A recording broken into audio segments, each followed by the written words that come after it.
Hello and welcome to This Day in Esoteric Political History from Radiotopia. My name is Jody Avirgan. This day, 1972, President Richard Nixon has just flown back to Washington, D.C. from Anchorage, Alaska, which was a stopover on a trip back from China. This was Nixon's famous visit to the People's Republic of China, where, among other things, he walked on the Great Wall, met with an ailing Mao Zedong, a hugely symbolic trip and a very impactful one. It was part of a larger diplomatic dance that he was doing, not just with China, but with USSR, Vietnam, and lots more.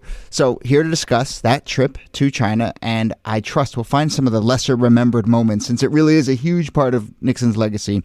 Here to discuss all of that are, as always, Nicole Hemmer of Vanderbilt and Kellie Carter-Jackson of Wellesley. Hello there. Hello, Jody. Hey there. So I promised that we'll do some small, interesting details from this trip, but I'm going to start very big with a sort of confession, I guess, which is like, I don't know that much about this moment, and I feel like it's always trotted out as this monumental moment, and it's often kind of like counterweighed against Watergate. It's like, well, Nixon did this, but he also, went to, and like that part of my brain that's just skeptical of everything was like, with time or with history, we'll sort of come to understand that it wasn't that big of a deal, or we'll like reevaluate it.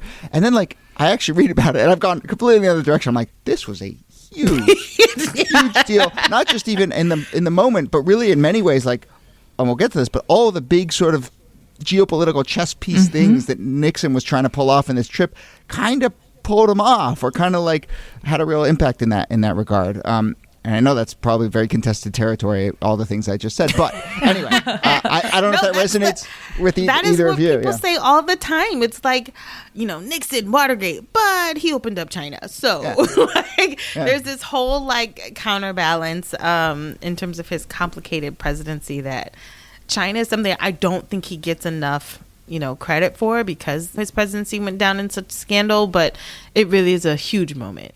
Yeah, we should think about this as the high point of Nixon's presidency, because he is going to go to China in this historic event. No American president had been to China since the revolution in 1949.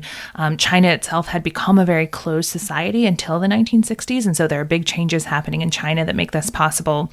And then he has his landslide re-election just a few months later. And so 72, really great year for Nixon, goes downhill from there.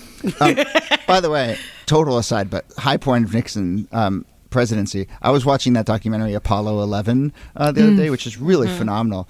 And when they land on the moon, they get a call from the president, and it's Nixon. And I was like, and this is like, Kennedy did all the work of saying we're going to put a man on the moon. It's 10 years later. And then Nixon, like 5 months after being inaugurated, gets to be the one who has the phone call with Neil Armstrong on the moon. But anyway, it struck me as pretty a cool moment. And he's got some bangers. A couple bangers. But, okay, let's talk about two things. One, the kind of like twists and turns of how this came together. And then the other kind of, as I mentioned, the sort of big game of chess that Nixon seems to be playing by doing this visit. But let's start on the sort of twists and turns of how this came together. No surprise. I mean, we're sitting here in the wake of Biden going over to Ukraine, and it sort of reminds me a lot of that, but I think even bigger. But, there was a lot of back channeling and careful diplomacy and potential pitfalls in just even organizing the sort of logistics of this trip, right? Yeah, this was kind of the beau ideal of a back channel, and that future back channels will be weighed against, because all of these negotiations had to take place in so much secrecy, and the secret never leaks. You have Henry Kissinger, who is going to be the liaison between the Nixon administration and officials in China, and he is doing all of this cloak and dagger stuff that you can imagine Kissinger just eating up. Like, so he goes to Pakistan for meetings, and he pretends he has the stomach flu and he has to be locked in his hotel, and meanwhile he's like flying to Beijing in order to meet with leaders in China to arrange this visit, and they're like, we heard you had the flu, like, what are you doing here? He's like, I'm fine.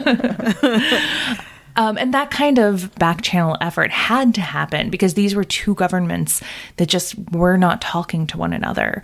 And then it sort of lays the groundwork for this monumental trip, which is announced, I think, in 1971 and then comes into being in 1972.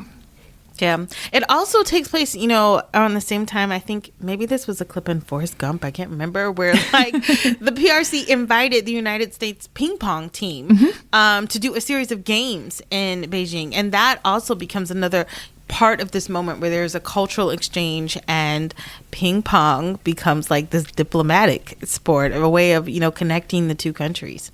Yeah, and often, I mean, we saw that throughout the Cold War, sports often served as a sort of soften the ground for diplomacy. Are you suggesting there are links between sports and other parts of life? I think people know that I feel shameless that. plug, good sport, check it out.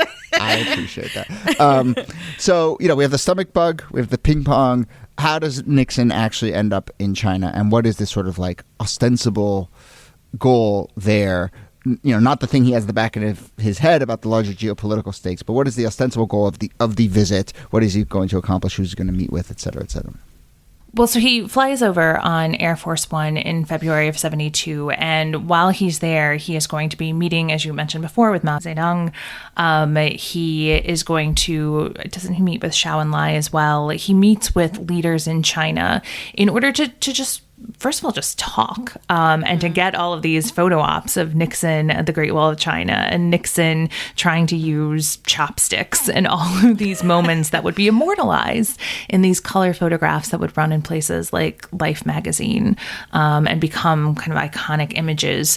But more than that, he was trying to reestablish diplomatic ties between the U.S. and China, which is something that for many people was very surprising, because remember, Nixon starts his career as a Cold Warrior, as somebody who was a red baiter and was investigating communists. And there's this saying that comes out of this trip: only Nixon could go to China, because if a Democrat had tried, they would have absolutely been red baited by Richard Nixon. Yeah. It's wild too. I mean, this is also, Vietnam is definitely on his mind. And I think there was a scholar, historian, Walter Lefebvre, who basically said that Nixon understood that instead of using Vietnam to contain China, he was going to use China to contain Vietnam. That if he could somehow get a foot in the door with China, that he could have more influence over North Vietnam. And, in some ways, I think he's thinking about the longer game and the more global implications for thinking not just about China, but about Russia and communism writ large. This is actually the big surprising shift that happens during the Nixon presidency, precisely because he had those Cold Warrior origins. He, during his presidency, shifts the foreign policy approach from looking at geopolitics through the lens of the Cold War and ideology, and decides to look instead in terms of power. This ends up being called realpolitik.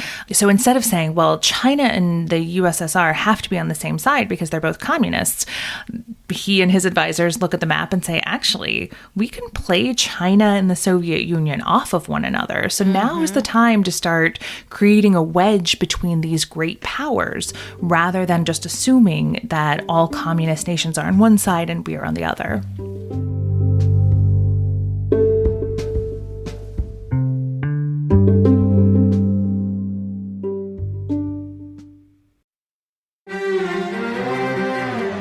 You're used to hearing my voice on the world, bringing you interviews from around the globe. And you hear me reporting environment and climate news.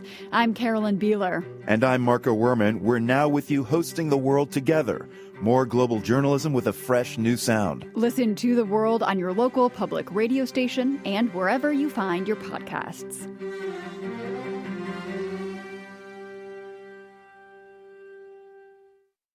I want to come back a little bit to some of the nuts and bolts of the trip, because you mentioned all the photographs that are sent back and that continue to linger. And I mean, this really is like the media savviness is a huge part of this story. And so, Nixon comes off of Air Force One. His wife is wearing a long red coat. I don't think red is a accidental choice. I don't think first ladies put on coats by accident, no matter what they have on them.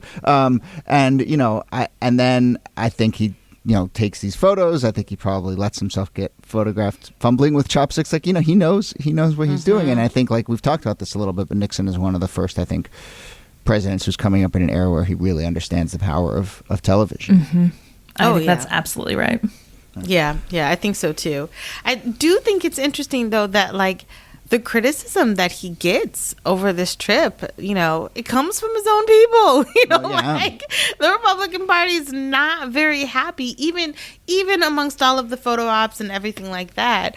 His party really sees this as a betrayal to Taiwan, and who's striving to have this anti-communist government, and they see this as a way in which he's undermining their efforts. Right, but I think to Niki's point, at some level he also knows that, like, sure, I can take heat from people to the right of me, and they'll probably still be with me. Whereas, a liberal who does this would have gotten, in much hotter water. And so I think that there's just a calculus there for sure as well.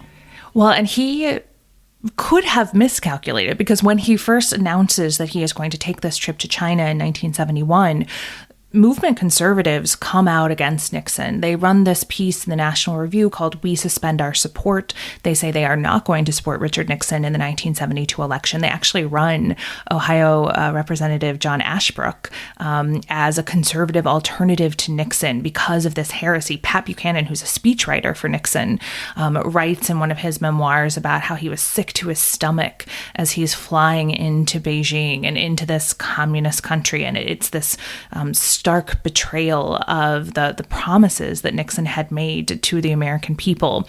And yet Nixon garners so much support, and he is such a huge presence by 1972 that he doesn't need the support of movement conservatives, even though some of them come back into his camp once he's facing off with George McGovern. Yeah. So one last bit about the kind of longer term impact of this and the sort of bigger chess game that Nixon's playing. As we said, there was this understanding that, we can drive a wedge between the two big communist powers, and this is part of it. And I think one way that manifests itself is that the Soviets kind of reframe their nuclear strategy a bit as a result of this, and a bit of an understanding and recalibrating of the relationship between the United States and China. And so it does seem to have a real impact. On a final note, though, I also want to just kind of point out kind of like how monumental and strange and bizarre and out of nowhere this moment was. And there's this quote from Dan Rather, who was covering the trip, but he basically says, like, traveling to China was, quote, like leaving Earth and going deep into the cosmos of some distant planet. I mean, I just think, like, if we can leave people with this notion that, like, seeing Richard freaking Nixon on the Great Wall of China, which just, like, broke people's brains in every sense, I think is, like, a really important thing. And people have referred to it as, like, the week that changed the world and so forth, so forth, both diplomatically, but just in terms of kind of, like, how it recalibrated our sense of politics. I've come around to thinking it's hard to overstate kind of how much of a sea change it was. But do we still like Nixon or no? Historical figures are complicated, Kellie. Done Watergate on this show. This relationship is complicated. That's right. We've done some Watergate on this show, but if I'm being honest, what have been the Nixon things we've done on this show? We've done his charming attempt to get new uniforms for his staff. We've done the checkers speech. We've done the visit. Maybe we're a pro-Nixon podcast. And kind of anti-Carter. We have to reevaluate the stories we tell. We've come around on Carter. I still love Jimmy Carter. Okay. Well, we will end it there on that note. Nicole Hemmer, thanks to you as always. Thanks, Jody. And Kellie Carter-Jackson, thanks to you. My pleasure.